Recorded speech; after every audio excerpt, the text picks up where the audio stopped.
The ups and downs of the dollar are very much in focus. Joining me now is Dr. Benn Steil. He's a fellow as well as Director of International Economics at the Council on Foreign Relations.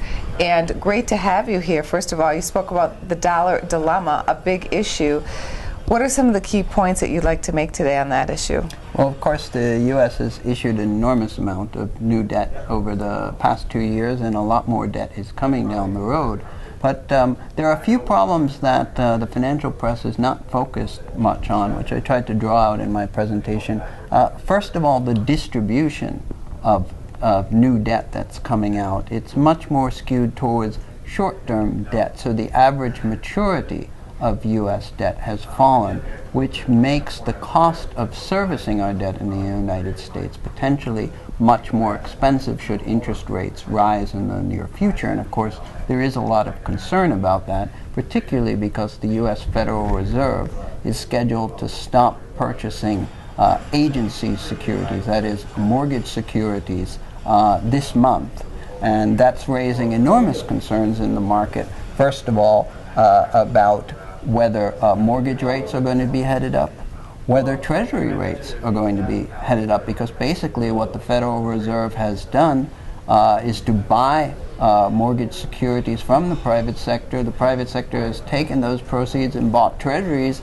If the Federal Reserve is no longer buying up mortgage securities, this may mean much lower demand for Treasuries. Could mean higher interest rates, and going back to my original point, a problem in terms of the shortening of the distribution of U.S. debt maturity.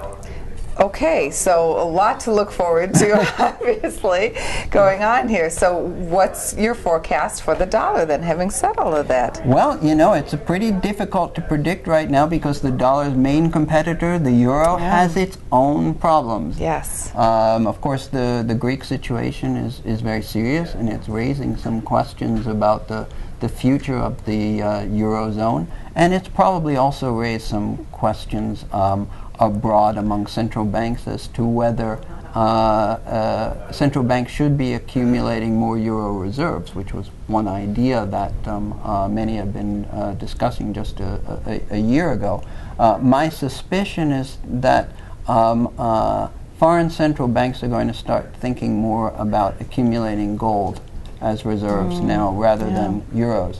I mean, one concern that China has, for example, is that if they sell dollars for other currencies, say the euro, they reduce the purchasing power of their existing stock of dollar-based assets. If, on the other hand, they buy gold, they don't have a direct impact on, say, the dollar-euro exchange rate, so at least in the short run, they may be able to avoid that problem.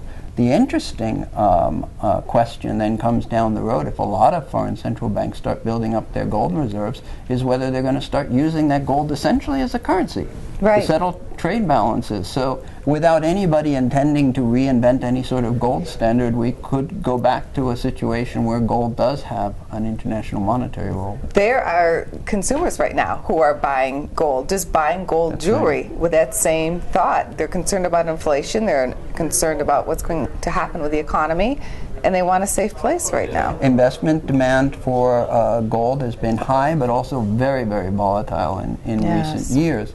But one of the phenomena that has come with this renewed interest in gold as an investment vehicle has been the proliferation of what you might call digital gold banks. These are institutions that use gold as a currency. So people buy digital shares in gold, and then they can use those shares to engage in transactions with other account holders around the world. Now, this is a very small niche business at present, but you can imagine a situation where enough people decide to have accounts like this, that these institutions, these digital gold banks, will start issuing us debit cards, and we can take them around the world and pay for our cappuccinos in a Sao Paulo cafe with a swipe of our gold debit card. And again, that's a way that gold could regain its international monetary role. I spoke with traders and market makers and brokers during the lunch, and they felt like your speech, while not completely bleak, it feels a little heavy. So what do you think, really, the probability is that the global debt that's going on will be able to heal itself? Obviously, we have a problem here in the United States, and as you mentioned, Greece and the whole Eurozone. So what do you really see? Well, in the United States, I think the biggest part of the problem is political will. Everybody understands in Washington that we need to get control of our deficits.